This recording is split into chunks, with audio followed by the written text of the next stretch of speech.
Tripura connectivity lose to other north east state. আজকের এই ভিডিওতে আমরা আলোচনা করব ত্রিপুরা কিভাবে নর্থ ইস্টের বাকি স্টেটগুলির সাথে তার যোগাযোগ বন্ধ হলো, কী কারণে সেই যোগাযোগ বন্ধ হলো এবং তার প্রভাব কী পড়েছে আমাদের ত্রিপুরা রাজ্যের মধ্যে। আজকে পয়েন্ট ওয়াইজ আমরা সেই ডিসকাশনটি এই ভিডিওর মধ্যে করব। ফার্স্টলি আমরা সেটা দেখে নেব কী কারণে সেই যোগাযোগ বন্ধ হয়ে গেল, তার ইম্প্যাক্ট কী পড়েছে আমাদের ত্রিপুরা রাজ্যের মধ্যে, এবং ত্রিপুরা রাজ্যের যে গভর্নমেন্ট জব চলছে, মেইনলি কোঅপারেটিভ ব্যাংকের যে এক্সাম চলছে এমটিএস ক্লার্ক, তারপর অ্যাসিস্ট্যান্ট ম্যানেজার, তার উপরে কী প্রভাব পড়েছে এবং কবে নাগাদ ত্রিপুরা গভর্নমেন্ট বলল যে এই যে কানেক্টিভিটি লুজ হয়েছে সেটা রিস্টোর হবে। আজকে পয়েন্ট ওয়াইজ আমরা সেটা আলোচনা করব এই ভিডিওর মাধ্যমে। নর্থ ইস্ট স্টেটগুলিতে প্রচুর পরিমাণে বৃষ্টি হচ্ছে, তোমরা হয়তো সেটা লক্ষ্য করেছো। আমাদের ত্রিপুরা রাজ্যের মধ্যেও প্রত্যেক দিনই খুব বেশি পরিমাণে বৃষ্টি হচ্ছে, কিন্তু তার থেকেও বেশি আসামের দিকে বৃষ্টি হচ্ছে। যে রেলওয়ে নেটওয়ার্কস রয়েছে, যে পাহাড়ি অঞ্চলের, মেইনলি তোমরা ধরে নিতে পারো নিয়ারলি হাফলং, নিউ হাফলং যেটা রয়েছে, সেই দিকে পাহাড়ি দিকে যে রেল লাইন গিয়েছে সেখানে সবথেকে বেশি প্রবলেম হচ্ছে due to heavy rain.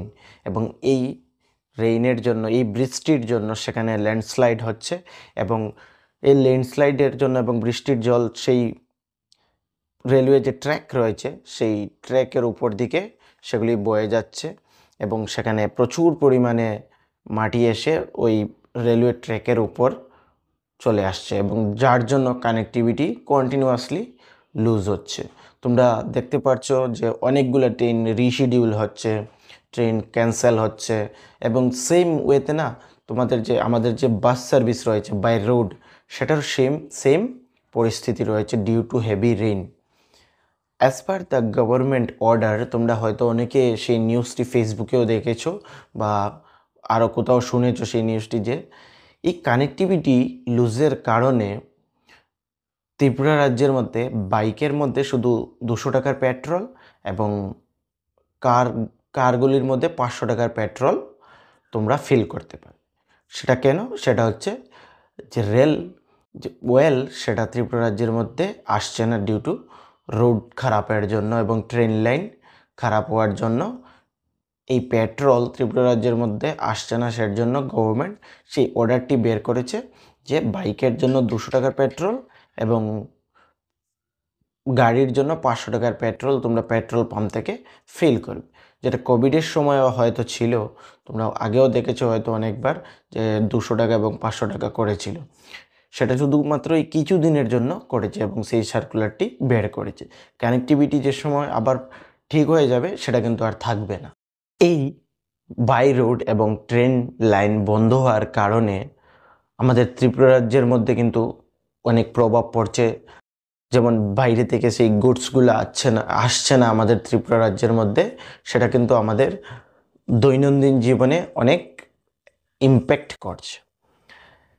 Second, আমরা দেখে নিচ্ছি যে ত্রিপুরার মধ্যে যে কোঅপারেটিভ ব্যাংকের এক্সাম চলছিল, তোমরা হয়তো অনেকে যারা এই ভিডিও দেখছো তাদের মধ্যে থেকে অনেকেই সেই কোঅপারেটিভ ব্যাংকের অ্যাসপিরেন্ট রয়েছে, যাদের এক্সাম ত্রিপুরার বাইরে পড়েছে। আমাদের কোঅপারেটিভ ব্যাংক একটি নোটিশ রিলিজ করেছিল যে 19,500 সামথিং ফর্ম ফিল হয়েছিল, এবং ত্রিপুরার মধ্যে শুধু 550 জনের ক্যাপাসিটি রয়েছে এক্সাম দেওয়ার জন্য। তার জন্য বাকি রাজ্যগুলোর মধ্যে আসাম, যোরহাট, গুয়াহাটি, তেজপুর, এই রাজ্যগুলোর মধ্যে সেই এক্সাম সেন্টারগুলা আইবিপিএস দিয়েছে সেখানে এক্সাম দেওয়ার জন্য। কিন্তু তার ইম্প্যাক্ট সেই এক্সামে কিন্তু প্রচুর পরিমাণে হচ্ছে। বিভিন্ন ট্রেন ক্যান্সেল হচ্ছে, অ্যাসপিরেন্টরা সেখানে এক্সাম দিতে যেতে পারছে না, তারপর বাই রোড বন্ধ হয়ে যাচ্ছে। তার জন্য কোঅপারেটিভ ব্যাংক একটি নোটিশ জারি করেছিল যে স্পেশাল ট্রেন অ্যারেঞ্জমেন্ট করেছে 1 তারিখ এবং 2 তারিখ আগরতলা টু গুয়াহাটি চলবে এবং একটি বাস সার্ভিস।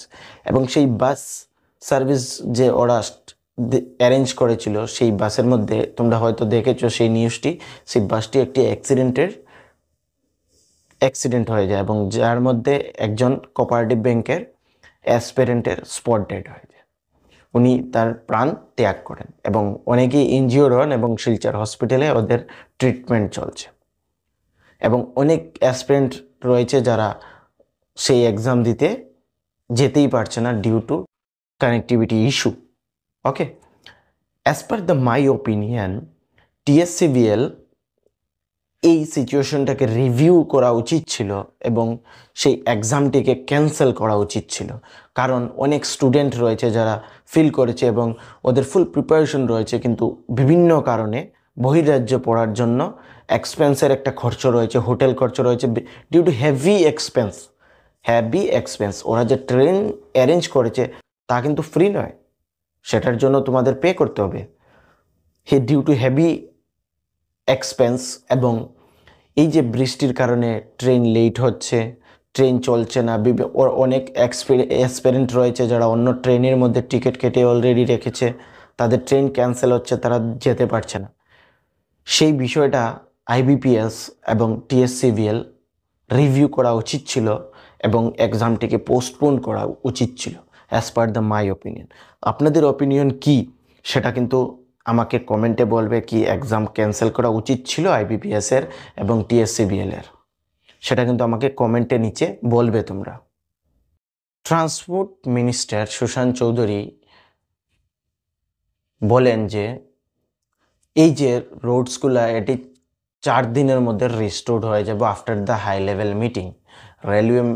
রেলওয়ে বোর্ডস এবং ওনাদের মিটিংয়ের পর উনি সেই ঘোষণাটি করেন যে 4 দিনের মধ্যে সেই ট্রেন লাইন রিস্টোর্ড হয়ে যাবে। আবার ত্রিপুরা বাকি অন্যান্য রাজ্যের সঙ্গে তার যে প্রথম যে যোগাযোগ ছিল, যে by bus or by train যে যোগাযোগ ছিল, সেটা রিস্টোর্ড হয়ে যাবে, ওইটা ক্লিয়ার হয়ে যাবে। যে ওইখানে ল্যান্ডস্লাইডের জন্য যে প্রবলেম হচ্ছিল সেটা ক্লিয়ার হয়ে যাবে। এই ভিডিও থেকে আপনারা যদি কিছু জানতে পারেন বা কিছু বুঝতে পারেন, তাহলে আমাদের এই চ্যানেলটিকে সাবস্ক্রাইব করবেন এবং এই ভিডিওটি আপনাদের বিভিন্ন সোশ্যাল মিডিয়া প্ল্যাটফর্মে শেয়ার করে দেবেন, যাতে এই ভিডিওটি সকলে দেখতে পারে।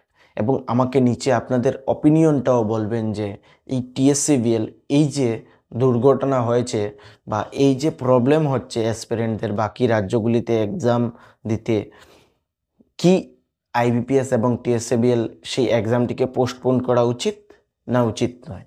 যদি আপনাদের অপিনিয়ন থাকে যে সেটাকে পোস্টপোন করানো উচিত, তাহলে আমাকে নিচে কমেন্টে বলবেন এবং আমরা সবাই মিলে একটি ডিসিশন করব এবং একটি টুইটের মাধ্যমে গভর্নমেন্টকে সেই বিষয়টি জানাবো এবং আমরা চেষ্টা করব যে এই টিএসসিভিএলের সেই এক্সামটিকে ক্যান্সেল করানো হোক এবং ফার্দার ডেটস দেওয়া হোক, যাতে এই প্রবলেমগুলো থেকে যারা এই ট্রেনস এবং এই বৃষ্টির কারণে, যাতায়াতের কারণে এবং এক্সপেন্সের কারণে যারা যেতে পারেনি এক্সাম দিতে, তাদেরকেও সুযোগ দেওয়া হোক এই এক্সামটিকে পোস্টপোন করে আবার ফার্দার নোটিশ দিয়ে নিউলি এক্সাম কন্ডাক্ট করানোর।